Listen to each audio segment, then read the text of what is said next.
स्वागत है आप सबको हमारे चैनल आध्यात्मिक रहस्य में। हमारे साथ इस रामायण की यात्रा में जुड़ने के लिए बहुत बहुत धन्यवाद। अगर आप पहली बार हमारे चैनल पे आए हो तो प्लीज चैनल को सब्सक्राइब जरूर करें।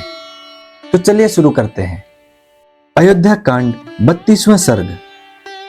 सीता सहित श्री राम का वशिष्ठ पुत्र सुयोग्य को बुलाकर उनके तथा उनकी पत्नी के लिए बहुमूल्य आभूषण, रत्न और धन आदि का दान तथा लक्ष्मण सहित श्री राम द्वारा ब्राह्मणों, ब्रह्मचारियों, सेवकों, त्रिजट ब्राह्मण और सुहृदजनों को धन का वितरण।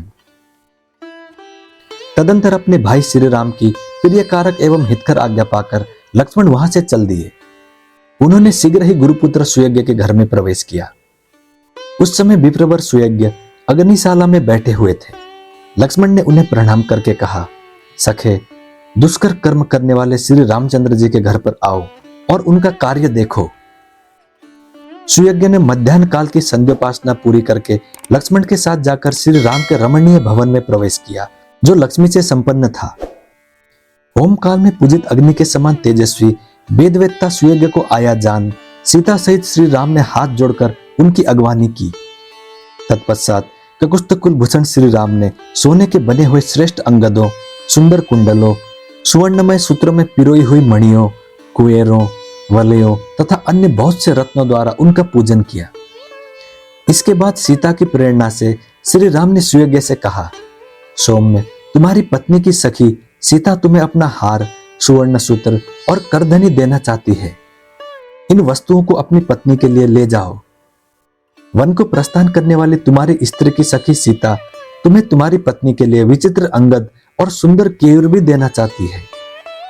उत्तम बिछौनों से युक्त तथा नाना प्रकार के रत्नों से विभूषित जो पलंग है, उसे भी विदेह नंदिनी सीता तुम्हारे ही घर में भेज देना चाहती है। विप्रवर, शत्रुंजय नामक जो हाथी है, जिसे मेरे मामा ने मुझे भेंट किया था, उसे 1000 असर्पियों के साथ मैं तुम्हें अर्पित करता हूं। श्री राम के ऐसा कहने पर सुयज्ञ ने वे सब वस्तुएं ग्रहण करके श्री राम, लक्ष्मण और सीता के लिए मंगलमय आशीर्वाद प्रदान किए। तदंतर श्री राम ने शांत भाव से खड़े हुए और प्रिय वचन बोलने वाले अपने प्रिय भ्राता सुमित्रा कुमार लक्ष्मण से उसी तरह निर्मांकित बात कही जैसे ब्रह्मा देवराज इंद्र से कुछ कहते हैं। सुमित्रा नंदन, अगस्त्य और विश्वामित्र दोनों उत्तम ब्राह्मणों को बुलाकर रत्नों द्वारा उनकी पूजा करो। महाबाहु रघुनंदन, जैसे मेघ जल की वर्षा द्वारा खेती को तृप्त करता है, उसी प्रकार तुम उन्हें सहस्त्रों गौओं, सुवर्ण मुद्राओं, रजत द्रव्यों और बहुमूल्य मणियों द्वारा संतुष्ट करो। लक्ष्मण, यजुर्वेदीय 33 शाखा का अध्ययन करने वाले ब्राह्मणों के जो आचार्य और संपूर्ण वेदों के विद्वान हैं, साथ ही जिनमें दान प्राप्ति की योग्यता है तथा जो माता कौशल्या के प्रति भक्तिभाव रखकर प्रतिदिन उनके पास आकर उन्हें आशीर्वाद प्रदान करते हैं, उनको सवारी, दास दासी, रेशमी वस्त्र और जितने धन से वे ब्राह्मण देवता संतुष्ट हो, उतना धन खजाने से दिलवाओ। चित्ररथ नामक शुद्ध श्रेष्ठ सचिव भी हैं। वो सुदीर्घ काल से यही राजकुल की सेवा में रहते हैं।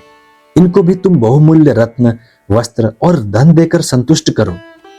साथ ही इन्हें उत्तम श्रेणी के अज आदि सभी पशु और 1 सहस्त्र गौएं अर्पित करके पूर्ण संतोष प्रदान करो। मुझसे संबंध रखने वाले जो कट शाखा और कलाप शाखा के अध्येता बहुत से दंडधारी ब्रह्मचारी है, वे सदा स्वाध्याय में ही संलग्न रहने के कारण दूसरा कोई कार्य नहीं कर पाते। भिक्षा मांगने में आलसी हैं, परंतु स्वादिष्ट अन्न खाने की इच्छा रखते हैं। महान पुरुष भी उनका सम्मान करते हैं। उनके लिए रत्नों के बोझ से लदे हुए 80 ऊंट, अगहनी चावल का भार ढाने वाले 1 सहस्त्र बैल तथा भद्रक नामक धान्य विशेष, चने मूंग आदि का भार लिए हुए 200 बैल और दिलवाओ। सुमित्रा कुमार, उपयुक्त वस्तुओं के सिवा उनके लिए दही, घी आदि व्यंजन के निमित्त 1 सहस्त्र गौएं भी हकवा दो। माता कौशल्या के पास मेखलाधारी ब्रह्मचारियों का बहुत बड़ा समुदाय आया है। उनमें से प्रत्येक को 1,000 सुवर्ण मुद्राएं दिलवा दो। लक्ष्मण, उन समस्त ब्रह्मचारी ब्राह्मणों को मेरे द्वारा दिलाई हुई दक्षिणा देकर जिस प्रकार मेरी माता कौशल्या आनंदित हो उठे, उसी प्रकार तुम उन सब की सब प्रकार से पूजा करो। इस प्रकार आज्ञा प्राप्त होने पर पुरुष सिंह लक्ष्मण ने स्वयं ही कुबेर की भांति श्री राम के कथा अनुसार उन श्रेष्ठ ब्राह्मणों को उस धन का दान किया। इसके बाद वहां खड़े हुए अपने आश्रित सेवकों को, जिनका गला आंसुओं से रुधा हुआ था, बुलाकर श्री राम ने उनमें से एक एक को 14 वर्षों तक जीविका चलाने योग्य बहुत सा द्रव्य प्रदान किया और उन सबसे कहा, जब तक मैं वन से लौट कर ना आऊं तब तक तुम लोग लक्ष्मण के और मेरे इस घर को कभी सूना न करना, छोड़कर अन्यत्र न जाना। वे सब सेवक श्री राम के वनगमन से बहुत दुखी थे। उनसे उपयुक्त बात कहकर श्री राम अपने धनाध्यक्ष से बोले, खजाने में मेरा जितना धन है वो सब ले आओ। यह सुनकर सभी सेवक उनका धन ढो ढो कर ले आने लगे।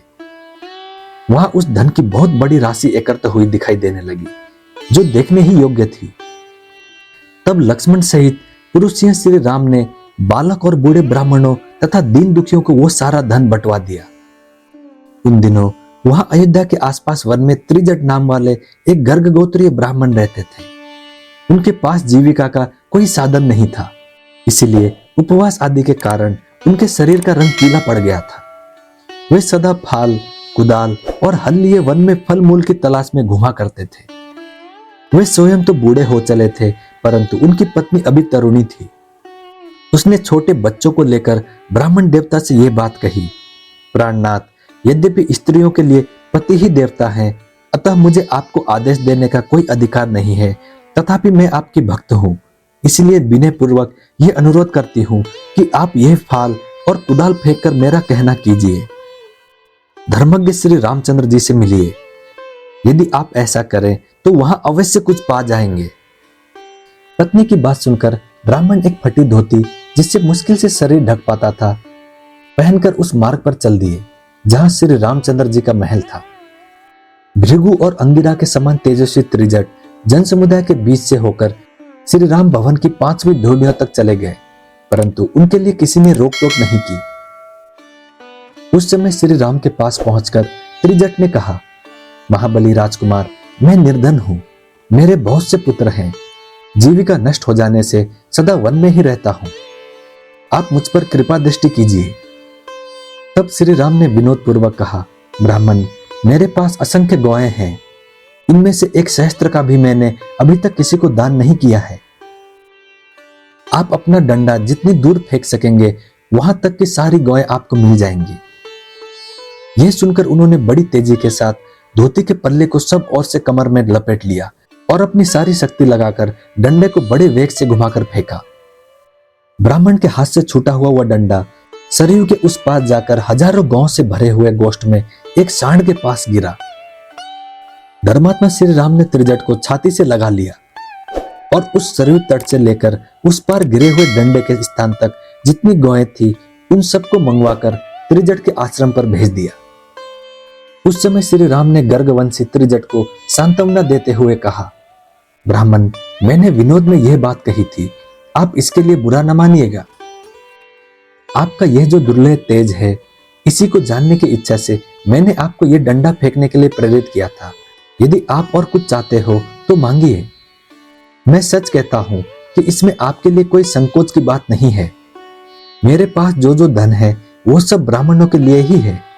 आप जैसे ब्राह्मणों को शास्त्र विधि के अनुसार दान देने से मेरे द्वारा उपार्जित किया हुआ धन मेरे यश की वृद्धि करने वाला होगा। गांव के उस महान समूह को पाकर पत्नी सहित महामुनि त्रिजट को बड़ी प्रसन्नता हुई। वे महात्मा श्री राम को यश, बल, प्रीति तथा सुख बढ़ाने वाले आशीर्वाद देने लगे। तदंतर पूर्ण पराक्रमी भगवान श्री राम धर्म बल से उपार्जित किए हुए उस महान धन को लोगों के यथा योग्य सम्मान पूर्ण वचनों से प्रेरित हो बहुत देर तक अपने सुहद्रों में बांटते रहे।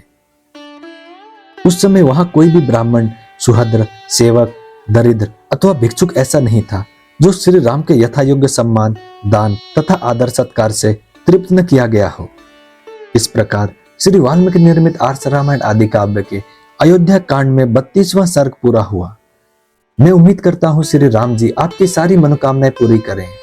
जय श्री राम, जय हनुमान। अब मिलते हैं अगली वीडियो में।